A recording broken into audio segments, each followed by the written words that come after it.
Sir, kailan ho ulit may matutumba na mayor? Depende na lang sa intriga mo kung saan ang mas marami. You are from, ABS-CBN po, si Doris Bigornia. akala ko sa Lebanon. Pwede man lang mag-toilet break habang nag-aantay. Sige. Okay. Pangatlong ihi mo na yan, Mar. Bakit naman nila ayaw tayo magsama sa isang kwarto? Nagtataka din ako. Ikaw ata nagsabi, huwag mong ipapasukin si Duterte dyan. Nauna ka sa akin dito. Yung convoy mo, sinusundan ko. Ako maski na sino makasama ko sa kwarto, basta matino. Ako na yun. May we acknowledge the presence of Governor Davide, Congressman Luigi Quisumbing, Congressman Advincula, Mayor Tommy Osmeña, Attorney Mike Toledo, Mr. Lourdes De Vera, Secretary Ace Durano. Wala akong nakilala dito. Mukhang talo na ako dito sa butuhan. Hindi, ganito na lang. Yung hindi natawag dito ng dalawa, dito na kayo sa akin. Ito, tingnan mo itong binigay na. Tingnan mo ha, pag ginanong ko, alcohol. Yan. Kaya ako, kanina pa ako, sige, naglalaro ako, nag-enjoy ako na pati Sprite eh. Alcohol. Ito si Bong. Sige siya pag pinapanood niya yung gimmick mo doon sa... Sabi niya, tignan mo talaga si Sabi ito. Sabi ko, huwag mong gawin na baka hindi totoo yan. Totoong patulog-tulog siya, pero...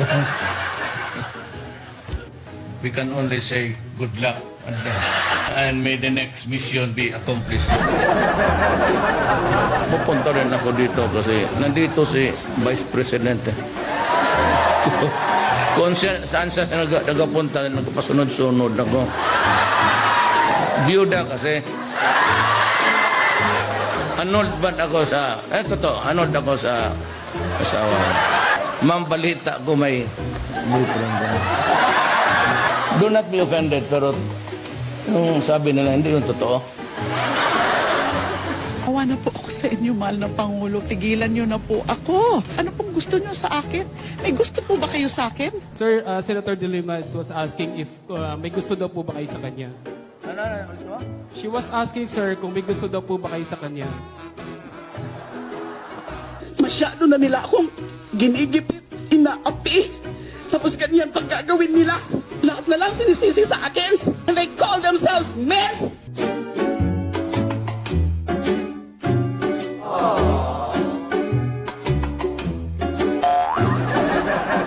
Doresa was valedictorian, pag-graduate. Puro yan sila valedictorian. Puro valedictorian. Kairi, good lawyer, si... So, tignan mo. Tignan mo ang buhay. Tignan mo ang buhay. Trabahante ko lahat.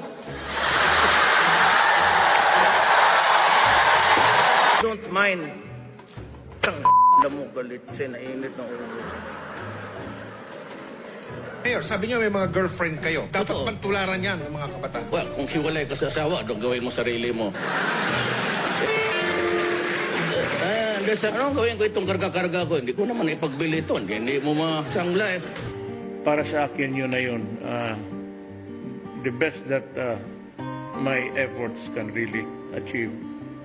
Kung kulang pa yun, pasensya na po. Yun, hindi ko na talaga kaya.